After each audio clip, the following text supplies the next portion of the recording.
Commander Zaxthor had seen combat across 17 star systems.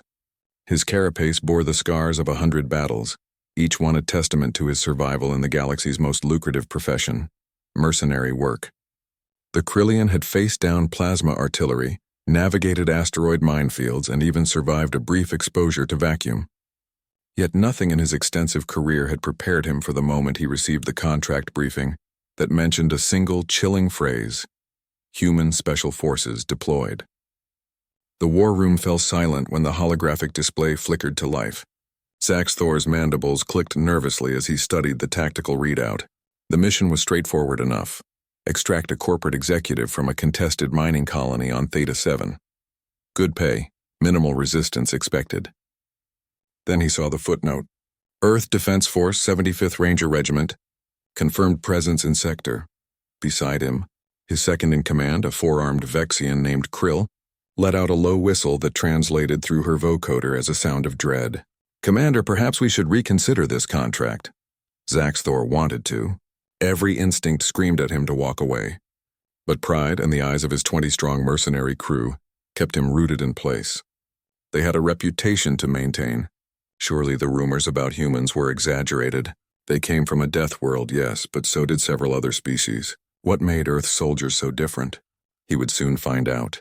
The drop onto Theta 7 went smoothly. Too smoothly? Zaxthor's team moved through the colony's abandoned corridors with practiced efficiency, their sensors sweeping for thermal signatures and movement. They reached the executive's panic room within an hour. The extraction seemed almost disappointingly easy. That's when the lights went out. "Defensive positions," Zaxthor barked, his translator chip rendering the command in 6 different languages simultaneously. His team scattered, taking cover behind overturned mining equipment and structural supports. Their night vision engaged, bathing the corridor in green-tinted clarity. Nothing happened. Minutes stretched like hours. The silence was oppressive, broken only by the hum of their equipment and the rapid breathing of his less experienced crew members. Then Krill's head simply disappeared. Not in an explosion, not in a flash of plasma. One moment she was there, the next moment her body crumpled to the ground, her translator device sparking where a projectile had passed through her skull with surgical precision. "Contact!" Another mercenary's cry was cut short by a subsonic crack that Zaxthor's audio receptors barely registered. Panic erupted. His team fired wildly into the darkness, their plasma rounds illuminating the corridor in strobing flashes of blue light. Zaxthor saw nothing. No targets, no movement, just shadows that seemed to shift and flow like liquid death. "They're in the walls," someone screamed. Impossible. The sensors showed nothing. Another crack. Another body fell. Zaxthor's tactical training finally overrode his fear. Fall back. Controlled retreat to the landing zone. He laid down covering fire, his weapon's energy cell depleting rapidly as he sprayed the corridor with suppressing shots. They ran. A fighting retreat through corridors that suddenly felt like the intestines of some massive predator. Zaxthor's mind raced. Humans, they had to be humans.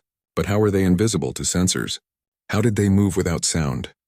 The rumors hadn't been exaggerated, they'd been understated. His team of 20 had been reduced to 7 by the time they reached the landing zone. The shuttle's ramp was down, engines already warming up. Salvation was meters away. A figure materialized from thin air directly in front of Zaxthor. One moment there was empty space, the next there stood a human, barely reaching Zaxthor's chest in height. The creature wore mottled adaptive camouflage that had somehow fooled every sensor they carried. Its face was painted in dark patterns, eyes cold and calculating behind some kind of optical enhancement device. The human didn't raise its weapon, a primitive kinetic rifle that belonged in a museum. It simply stood there blocking the path and spoke in perfect galactic standard. "Commander Zaxthor, you have 30 seconds to surrender before my team eliminates the rest of your squad."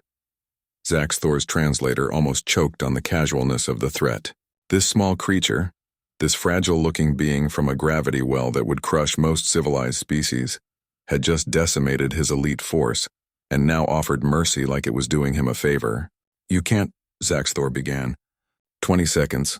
The human's voice never changed tone. There was no anger, no triumph, just cold efficiency. Zaxthor looked back at his remaining crew. Good soldiers, friends. They were terrified, their weapons shaking in their grips. He thought about the stories he'd dismissed as propaganda. Humans who could survive injuries that would kill any other species. Humans who hunted for sport on a planet filled with megafauna that considered them prey. Humans who had evolved not as the apex predator of their world, but as endurance hunters who simply refused to stop. And these weren't even regular humans. These were their warriors, their elite, individuals who had taken every natural advantage of their nightmarish evolution and weaponized it through training that would break any other species. "We surrender," Zaxthor said, his weapon clattering to the ground. The human nodded once. Smart choice. It made a gesture, and 6 more humans materialized from the shadows, appearing like ghosts. They had been there the entire time, invisible, waiting. If Zaxthor had refused, his entire team would have been dead before his weapon had even begun to charge. As they were secured and prepared for transport, Zaxthor watched the human leader coordinate with its team through some kind of silent communication system. Efficient, ruthless, terrifyingly competent. Later, in a detention facility, Zaxthor would be interviewed by a Galactic Council investigator, who asked why his prestigious mercenary company had surrendered without exhausting all combat options. His answer would become something of a legend in mercenary circles across the galaxy. "Because I finally understood what it means when they say humans come from a death world. It's not just that their planet tried to kill them. It's that they won. And then they looked at the most dangerous thing their world had ever produced, themselves, and decided to make it worse. Their elite forces aren't soldiers. They're evolution's answer to the question, what happens when an apex predator gains intelligence, then decides that's not enough?" The investigator noted that Zaxthor retired from mercenary work the following cycle. When asked what he planned to do, he had only one answer: anything that doesn't involve fighting humans. It was, his colleagues agreed, the wisest decision he'd ever made.